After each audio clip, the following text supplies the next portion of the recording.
Hello guys and welcome for another video. First of all, I just want to say sorry and apologize for my voice because on the last week vacation that I had, I think I got a little bit sick and still my voice is a little bit bad. It didn't recover. So I'm really sorry if I sound like Darth Vader, but I will do my best to just hold myself tight and record this video for you because this most likely will be one of the last videos of New World, at least for the next couple of weeks, maybe even months. But I will go over the reasons in a bit, so just hold on tight, all right? So to start it all off, I think you already know about me, about what I did for the last couple of years, because we are already close to 3 years with New World.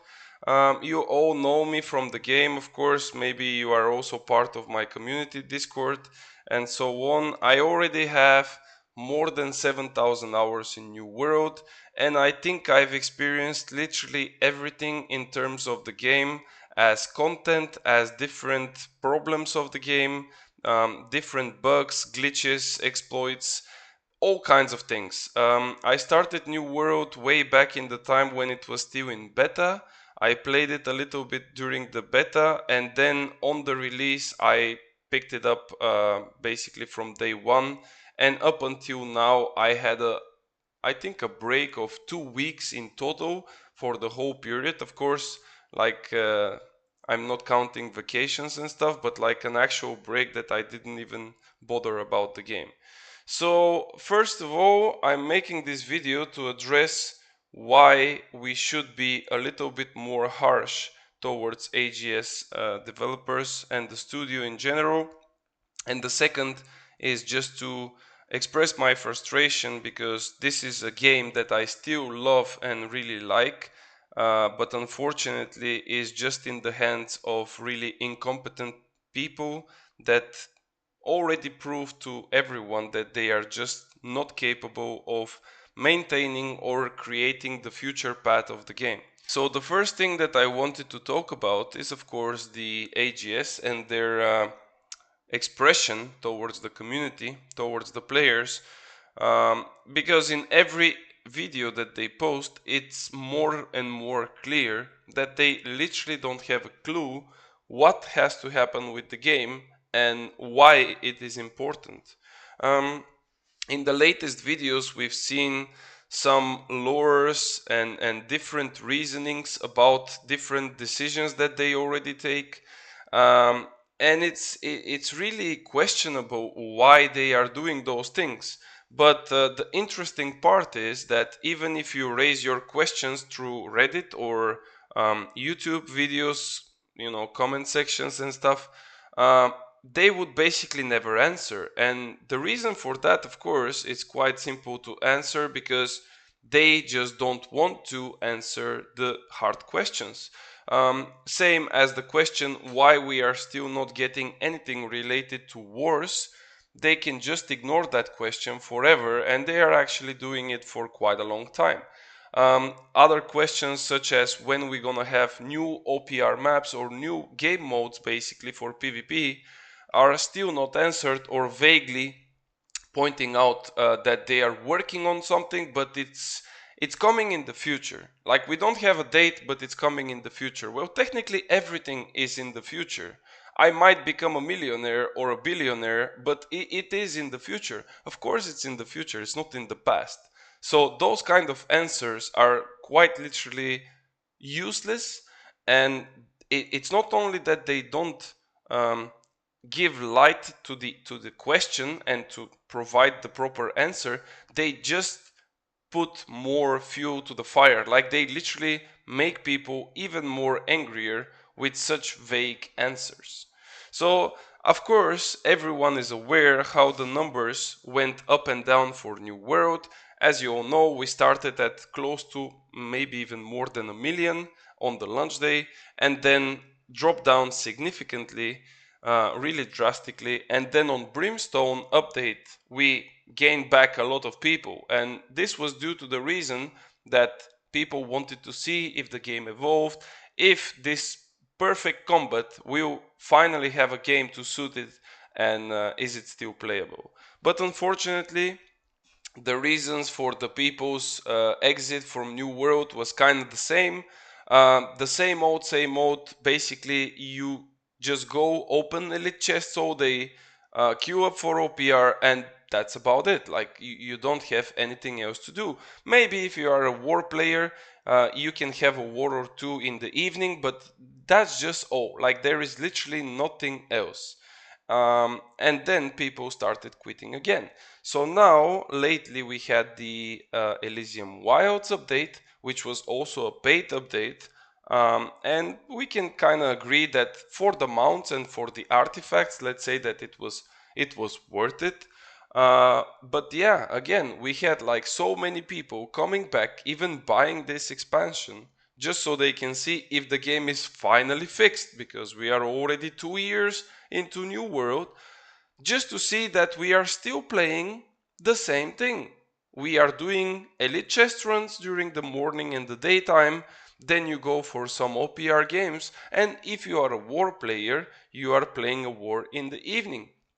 And through all that time, through all those years, people were consistently asking for updates, for new PvP modes, for different way to approach wars, so more people can kind of get the touch of it, the feeling of it. I'm not saying that wars are bad. I'm not saying that OPRs are bad. I'm not saying that elite chest runs are bad, but they are bad when you have to only do this in a span of 2 years. That's just brain dead, like literally. And what did AGS Studio do? Well, they said, well, guys, we're gonna actually work on more elite chest runs, technically putting more elite POIs, I think it's called. Um, and then they said that they are working on an OPR map, but they just don't know when it will come. Like, we are working on it, but we don't know when it will come. They fucked up the arenas, and now they are saying that they are working again on the cross server arenas, but some things also came with the cross servers, such as, super annoying bugs. And one of them, the infamous one, or the really famous one, I don't know what's the correct word to say it, is the one that pops up the achievements on your right side of the screen every single time when you enter or exit OPR game, and now even with the cross-server dungeons. So is it really that hard to fix a bug as a gaming studio of a AAA company for more than a year? I don't know. You tell me. I think that this is literally nail after nail in the coffin of New World. And like I said in the beginning, it's really unfortunate because really I love this game. It's not like I like the game, I love it. But I love the combat and I love the ambience in the game. I hate, like literal hate, towards the AGS developers because they fucked it up completely from the first day of launch. And now, just to end it up, like I said, I will technically take a break from the game. I will not play definitely up until June, which is basically the announcement, the big announcement, which I already kind of have in mind what it will be. I'm pretty sure it will be just the controller support announcement, and that's gonna be it. Because even if they announce something else, it will be still in the future. Like, it will not be on June. Like, even if they make the announcement on 1st or 2nd or whatever June, it will not be on the next day that this thing is there. So I'm pretty sure that it would not change anything. And yeah, I will still keep an eye on the game. I will be checking it out from time to time to see if there is any changes, if there are any prospects to make the things work better and stuff. But again, looking at their latest moves, by merging all the servers aggressively, like Katie said, this was one of the stupidest thing ever. um, just think about it, guys. In Europe, we're gonna end up with two servers and one fresh start server.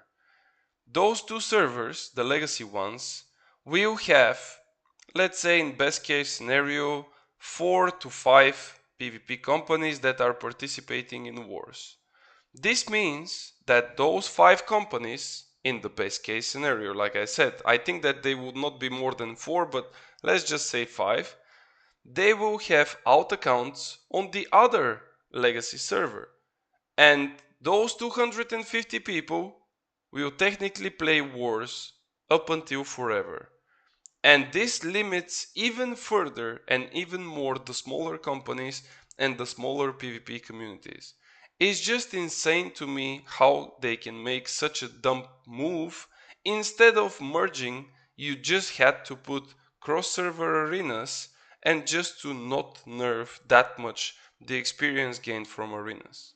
But regardless, like I said, I just had enough. My boiling point was reached, and now I will step out for a short break of New World. Hopefully the things will get better. I really hope that they would get better, but unfortunately, some new games are coming out, and you never know. Maybe New World will actually die this time, because if it resurrects, it would be the third time, and as we know in the fairy tales, nobody believes up to the third time. So we'll see. Thank you guys for watching. I really, I really don't know what else to say. If you want to play some other games with me, or you want to have some fun, feel free to join my Discord community channel. Feel free to join the live stream, which will still continue going on every Wednesday to Sunday. I will be streaming as from 6 p.m. Central European Time. And yeah, let's just hope that someday we will be able to play New World again with the same passion and same joy. Have a nice one, guys. level that you need to scale them up to. What's the player's current levels?